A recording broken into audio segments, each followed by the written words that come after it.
Today I'm going to make garlic bread grilled cheese sandwiches. This is gonna be good.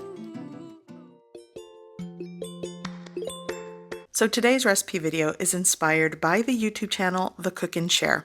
I will link the original garlic bread grilled cheese sandwich recipe video that inspired today's recipe, so be sure to check them out. Okay, so here I have 1 stick of butter that I semi-melted. Here I have a 1/4 teaspoon of dried parsley, 1 teaspoon of granulated garlic powder. I'm also adding just a pinch of crushed red pepper flakes.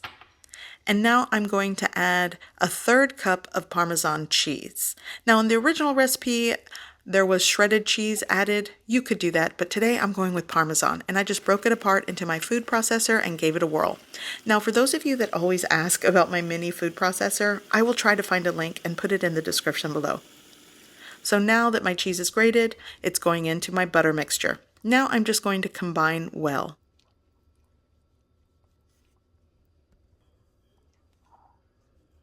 Okay, time to make these sandwiches.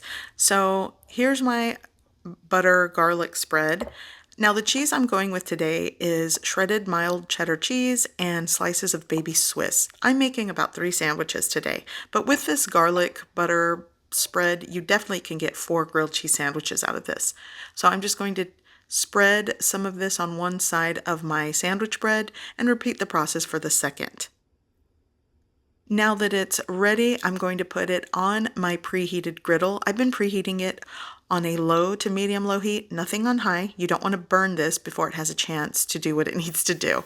So onto my griddle, and I'm just going to place the other one down. And actually, I typically don't do that. I like to put the cheese on one side that's on the griddle, and then I top it with the other one, but I don't know. I guess I was in a hurry.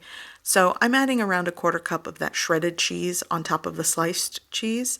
And now you're going to want to top your sandwich with the other slice of bread. Like I said, typically I wouldn't even put the other slice on the griddle, especially that there is cheese in this garlic spread. You'll notice it kind of stayed stuck to the griddle. So this is why you don't want to do that, because that cheese is going to melt and create an extra added layer of crispy golden brown crust to the bread. So now it's time to flip. It was about a minute on one side. And take a look at this. This is what you want. Melted golden brown cheese crust action. This gives this grilled cheese sandwich so much crispy texture. It's just unbelievable. I really like this idea. So once it's done cooking on the other side, you're ready to dig in. And I'm serving this with a side of pizza sauce. Tomato soup also works. I will link my recipe video for that in the description below. I hope you give this recipe a try. I hope you like it, and thanks for watching!